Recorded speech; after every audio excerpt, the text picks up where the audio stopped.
Capítulo 6. Ser material versus ser espiritual. Aparentemente, o ser material e o ser espiritual apresentam a mesma estrutura física. A diferença, entretanto, está no interior de cada um. Isso a torna imperceptível aos olhos humanos, pois, enquanto o ser material traz dentro de si a imagem de Adão e Eva, o ser espiritual carrega a imagem do Senhor Jesus. O apóstolo Paulo esclarece bem isso ao se dirigir aos cristãos em Corinto. Pois assim está escrito: o primeiro homem, Adão, foi feito alma vivente. O último Adão, porém, é espírito vivificante. Mas não é primeiro o espiritual, e sim o natural. Depois, o espiritual. O primeiro homem, formado da terra, é terreno. O segundo homem é do céu. Como foi o primeiro homem, o terreno, tais são também os demais homens terrenos. E como é o homem celestial, tais também os celestiais. E assim como trouxemos a imagem do que é terreno, devemos trazer também a imagem do celestial. 1 aos Coríntios, capítulo 15, versículos 45 a 49. Vemos assim os dois tipos de natureza humana existentes no mundo. A natureza do primeiro Adão, alma vivente, e a natureza do último Adão, espírito vivificante. O Senhor Jesus tipifica o último Adão e aponta a origem dessas duas naturezas. Porque, como pela desobediência de um só homem, muitos se tornaram pecadores, assim também, por meio da obediência de um só, muitos se tornarão justos. Romanos, capítulo 5, versículo 19. Alma vivente é a condição natural dos herdeiros de Adão e Eva. Espírito vivificante é a condição espiritual dos nascidos da água e do Espírito Santo.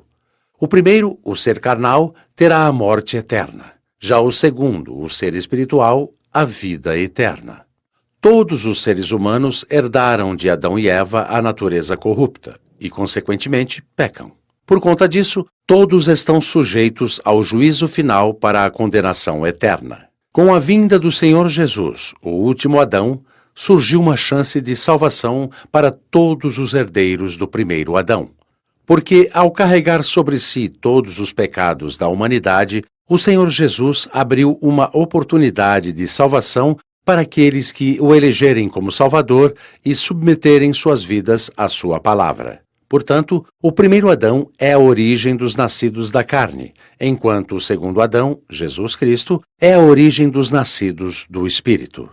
Deus Pai condenou todo o pecado humano no corpo do seu Filho para a salvação dos que nele creem de forma prática, não teórica.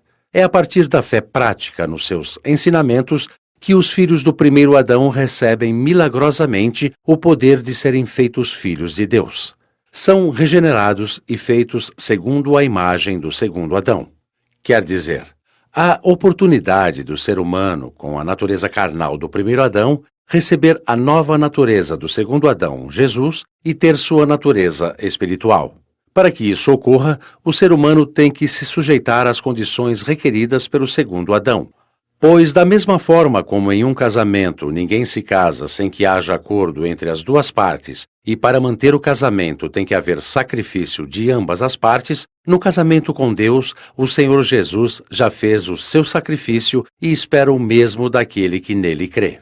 Como pode a pessoa andar com Deus e continuar vivendo conforme sua própria vontade? Impossível. Uma das principais condições para a regeneração é a obediência à palavra de Deus. E ao abrir mão de sua própria vontade para fazer a vontade de Deus, o Espírito Santo faz da pessoa que assim age uma nova criatura. Daí a razão pela qual Paulo retrata Jesus como o Espírito vivificante, tendo em vista ser ele o único capaz de transformar almas viventes em espíritos vivificantes. A ordem de submissão do corpo e da alma ao Espírito traz ao ser humano equilíbrio, condição fundamental para se conquistar uma vida de qualidade.